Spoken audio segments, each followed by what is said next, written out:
बच्चों आज हम पढ़ेंगे कक्षा 7 का अध्याय रेशों से वस्त्र तक के बारे में। तो इसमें बच्चों चलिए पहले हम आपको परिचय दे देते हैं कि रेशे क्या होते हैं और वस्त्र। तो बच्चों हम सभी लोग वस्त्र पहनते हैं, बहुत तरह तरह के रंग बिरंगे, है ना, कुछ चमकीले, कभी बिल्कुल कहते हैं कि साधारण से होते हैं, उनमें चमक नहीं होती है उनमें। और जो भी कपड़े होते हैं बच्चों आप देखते होंगे कि सर्दियों में अलग तरह के होते हैं, गर्मियों में अलग तरह के पहनते हैं ना, बरसात में अलग तरह के। तो सारे ही जो वस्त्र होते हैं वो किससे बनते हैं? रेशों से बनते हैं। और ये रेशे जो होते हैं वो अलग-अलग तरह के रेशे होते हैं। और ये जो रेशे होते हैं ये वस्त्र जो हैं उनके बनाने में मदद करते हैं, अर्थात रेशों से ही क्या है, वस्त्र बनाए जाते हैं। रेशे के बाद धागे बनाए जाते हैं, उनसे लंबे, उन धागों से बुनकर फिर वस्त्र बनाए जाते हैं, है ना। पतले धागों से वस्त्र बनाए जाते हैं जिसे हम रेशे कहते हैं। और ये जो रेशे होते हैं बहुत महीन, बहुत पतले, बारीक, छोटे-छोटे होते हैं। और जो वस्त्र होते हैं आपने इस तरह के वस्त्र देखे होंगे बच्चों, जैसे सूती वस्त्र जो गर्मियों में पहने जाते हैं, रेशमी वस्त्र ये जाड़ा गर्मी दोनों में पहने जाते हैं, क्योंकि गर्मी में पहनते हैं तो थोड़ा ठंडक देते हैं और ठंडे में पहनते हैं सर्दियों में तो ये थोड़ी सी गर्मी प्रदान करते हैं हल्की सी। और ये जो ऊनी वस्त्र सर्दियों में पहने जाते हैं ये बहुत ज़्यादा गर्मी प्रदान करते हैं ना। हम हमारे शरीर को गर्म रखने के लिए हम लोग ऊनी वस्त्रों का प्रयोग सर्दियों में करते हैं। और वहीं जूट भी आपने सुना होगा, है ना। जूट के भी कई सारे सामान होते हैं और खेल खिलौने भी बनाए जाते हैं, जूट की बोरियां बनाई जाती हैं सामान रखने के लिए। तो जूट के कुछ परिधान भी बनाए जाते हैं। अच्छा, और जो रेशे बच्चे जनरली जैसे कि हमने बताया कि कई तरह के वस्त्र होते हैं और रेशों से बनते हैं। और ये जो रेशे भी हैं ये हमें कुछ तो प्रकृति से प्राप्त होते हैं, प्रकृति की देन है कुछ, जैसे कुछ पेड़ पौधों से प्राप्त हुए या कुछ जंतु से प्राप्त हुए। और उसके अलावा कई तरह के जो रेशे हैं वो अब मानव द्वारा भी बनाए जा रहे हैं, कृत्रिम रेशे जिसे हम कहते हैं। और ये जो कृत्रिम रेशे होते हैं ये आजकल बहुत ही तरह-तरह की, हम कहते हैं, विभिन्न प्रकार के वस्त्रों का निर्माण करा जा रहा है इन कृत्रिम रेशों से, जो कि काफ़ी चमकदार होते हैं, सस्ते भी होते हैं, है ना। और वहीं पे जो प्राकृतिक रेशा है उसकी जब हम बात करते हैं तो ये जो प्राकृतिक रेशा ये हमें प्रकृति से, अर्थात या तो जो जंतु से मिलेगा या फिर पेड़ पौधों से प्राप्त रेशे होते हैं। अच्छा, कृत्रिम रेशा क्या है बच्चों? जो कृत्रिम रेशा हमने बताया था कि ये मानव द्वारा निर्मित होता है, अर्थात इसे बनाया जाता है रसायनों का प्रयोग करके, और कई सारे प्रक्रम के द्वारा गुजारा जाता है, उन रसायनों के माध्यम से इसको बनाया जाता है। जैसे कि इसका एग्जाम्पल है नायलॉन, टेरिकोट, और भी बहुत तरह के इसके एग्जाम्पल होते हैं, उदाहरण। और ये जो नायलॉन वगैरह की रस्सियाँ आपने देखी होंगी बच्चे, बहुत मजबूत होती हैं, तो इनका भी जो प्रयोग है बहुत तरह के कामों में भी किया जाता है। और आजकल बहुत ज़्यादा ही कृत्रिम जो रेशे से जो बने हुए वस्त्र हैं उनका उपयोग बहुत ज़्यादा किया जा रहा है। वहीं प्राकृतिक रेशा जो है बच्चों, जैसे पौधे से प्राप्त है, वो जूट या कपास, हमने जूट के भी पौधे देखे हैं, उनसे जब पौधों को आपने उसका एक प्रक्रम होता है, उस प्रक्रम के द्वारा जब हम गुजारते हैं तब उन पौधों से हम उसके जो तने हैं उसके द्वारा हम जूट प्राप्त करते हैं, है ना। तो उस हम प्रक्रम की बात नहीं करेंगे यहाँ पे।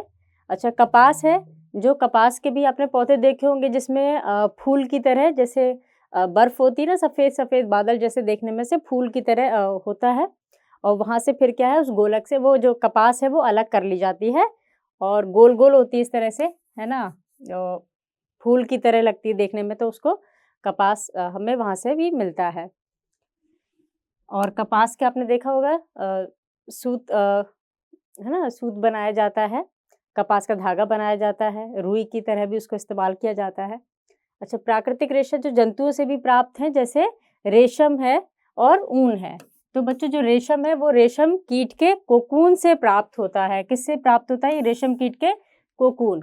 अभी हम इसके बारे में, जीवन चक्र के बारे में जानेंगे, है ना, अगले टॉपिक में। अभी हम यहाँ बता देते हैं कि कोकून क्या है, कि जब रेशम का जो कीट होता है वो जब अंडा देता है, फिर लार्वा बनता है, फिर प्यूपा बनता है। तो जो प्यूपा होता है वो अपने चारों ओर एक कवर बना लेता है ना, अपनी सुरक्षा के लिए। और उसी कवर को, जो सफ़ेद रंग का सिल्की, बहुत ही सॉफ्ट, बहुत मुलायम होता है, उसी को हम कोकून कहते हैं। और उसी कोकून से ही प्राप्त होता है हमें सिल्क या रेशम हम कहते हैं। अब क्योंकि ये हमें एक तरह का कीट से प्राप्त हो रहा है, ये जंतु है, जंतु में आता है, तो इसे हम जांतव रेशा भी कहते हैं। जांतव अर्थात जंतु, है ना, जंतु रेशा, तो जांतव रेशा भी कहते हैं। वहीं ऊन भी बच्चों आप जानते हैं कि भेड़ से ऊन प्राप्त होती है। भेड़ है ना, कुछ बकरियां भी होती हैं जिनके लंबे लंबे बाल होते हैं, तो उनसे भी प्राप्त होती है। साथ ही कुछ ऊंट भी होते हैं, है ना, तो ऊँटों से भी, ऊँट भेड़ से भी क्या है, ऊन प्राप्त होती है। और ऊनी कपड़े हम ज़्यादातर सर्दियों में पहनते हैं, है ना। अच्छा, जो रेशा है इसमें ऊन के जब हम बात करते हैं तो बच्चों हमने बताया था आपको कि भेड़ से, और जो बकरियां होती हैं, जैसे कुछ बकरियां, जैसे खासकर पहाड़ी बकरियां, जो पहाड़ी बकरी उनके बाल लंबे होते हैं, और वहीं पर ऊँट है ना, याक है, और लामा एल्पेका क्या है, ये ऊँट की ही प्रजाति है ना। तो इसमें थोड़ा ही सा थोड़ा अंतर होता है इसमें। अच्छा, और कुछ अन्य जंतुओं के शरीर पर जो लंबे बाल से ढके होते हैं, उनको भी उनकी भी कटाई करके उससे ऊन प्राप्त की जाती है ना।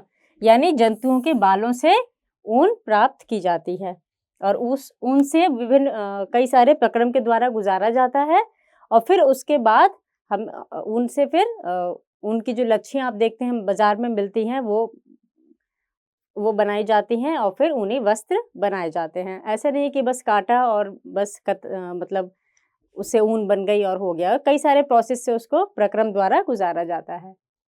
अच्छा, जो बाल होते हैं बच्चों जंतुओं के शरीर पे या किसी भी जीव के शरीर पे, वो क्या करते हैं, उसके जंतु के शरीर को गर्म रखते हैं, है ना। तो बालों के जो बीच क्या है, वायु आसानी से भर जाती है, क्योंकि हम देखते हैं हल्का सा गैप होता है बाल में, तो बीच में जो भी इसमें जो स्थान होता है, रिक्त स्थान, उसमें वायु आसानी से भर जाती है। और वायु ऊष्मा की क्या होती है, कुचालक होती है। वायु ऊष्मा की कुचालक होती है, इसलिए क्या होता है कि शरीर की गर्मी को वो रोके रखती है, उसको बाहर आने जाने नहीं देती है।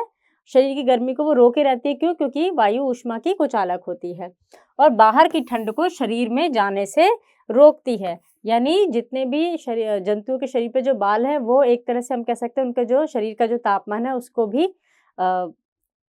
मेंटेन करते हैं, यानी संतुलन बनाए रखते हैं, है ना। और सर्दियों में किसी के भी शरीर को क्या है, गर्म रखते हैं, ये बाल उसमें हेल्प करते हैं, मदद करते हैं। अच्छा, हमारे देश में बच्चे जो भेड़ एवं बकरियों की अनेक नस्लें हैं, यानी कई तरह की नस्लें होती हैं, और गाय भैंस सभी जीव जंतुओं की अलग अलग तरह की नस्लें होती हैं, विभिन्न प्रकार की। उसी तरह भेड़ों बकरियों की भी विभिन्न प्रकार की नस्लें हैं हमारे देश में। इसमें से जैसे अंगोरा नस्ल की जो बकरी है, वो जम्मू एंड कश्मीर के पहाड़ी इलाकों में मिलती है। और अंगोरा जो है, ये इससे हमें क्या होता है, ऊन प्राप्त होती है। इस अंगोरा जो बकरी है, इसकी नस्ल है बकरी की अंगोरा नाम की, उससे हमें ऊन प्राप्त होती है। अच्छा, प्रसिद्ध जो पाशमीना शॉलें आपने सुनी होंगी बच्चों की, बहुत काफ़ी महंगी भी आती हैं पाशमीना शॉलें, वो इन्हीं बकरियों के मुलायम बालों यानी फर से बनाई जाती है। जैसे कि हमने कहा था अंगोरा के जो बकरी है, तो ये भी सवाल पूछ लिया जाता है बच्चों कि जो पाशमीना शॉलें हैं वो किस ऊन से बनाई जाती हैं, है ना, या उन बकरी की नस्ल का नाम बताइए जिससे हमें ऊन प्राप्त होती है। तो आप पे अंगोरा आप लिखेंगे, है ना, जो कि जम्मू कश्मीर में मिलती है। और वहीं से जो पाशमीना जो शॉलें हैं, इसका नाम आपने सुना होगा कि भी जम्मू कश्मीर में ज़्यादा बनती हैं, है ना। तो ये इसी के फर से बनाई जाती है, अंगोरा नाम की बकरी के बालों से। अच्छा, याक की ऊन तिब्बत और लद्दाख में भी प्रचलित है। बच्चों जब आपने ये देखा होगा याक जंतु, तो आपने देखा होगा इसके शरीर पे भी लंबे लंबे बाल होते हैं, तो उसके बालों से भी क्या है, ऊन प्राप्त की जाती है, ऊन मिलता है हमें याक से भी। और ये जो है तिब्बत और लद्दाख में प्रचलित है, काफ़ी ऊंचाई पर यानी पहाड़ी इलाकों में भी ये जो याक है पहाड़ी इलाकों के ही हैं, वहाँ पे मिलते हैं। अच्छा, लांबा और एल्पेका, जैसे कि हमने पहले भी बताया था बच्चों, ये ऊँट की क्या है, प्रजाति है, लांबा और एल्पेका, जो कि दक्षिण अमेरिका में पाई जाती है। कहाँ पाई जाती है? दक्षिण अमेरिका में। ये पूछा जाता है कि ऊँट की कौन सी प्रजाति है जिससे ऊन हमें प्राप्त होता है, तो लांबा और एल्पेका कहाँ पाई जाती है? दक्षिण अमेरिका में ये पाई जाती हैं, और इनमें थोड़ा सा अंतर होता है। जैसे जो लांबा है उसमें आपने देखा होगा बच्चों कि एक हम्प होता है ना, या कुबड़ जैसे आप जानने के लिए कह सकते हैं, उनकी पीठ पे एक है ना इस तरह का ऊपर होता है, जिसमें क्या है ये अपना भोजन और जो वसा है वो संचय करता है, उसकी पीठ पर होता है, ऊँट की पीठ पर इस तरह का। तो वो उसमें लांबा में नहीं होता है, और होता भी है तो मतलब छोटा ही होता है। और तो ये जो इससे डिफरेंस होते हैं दोनों में अंतर।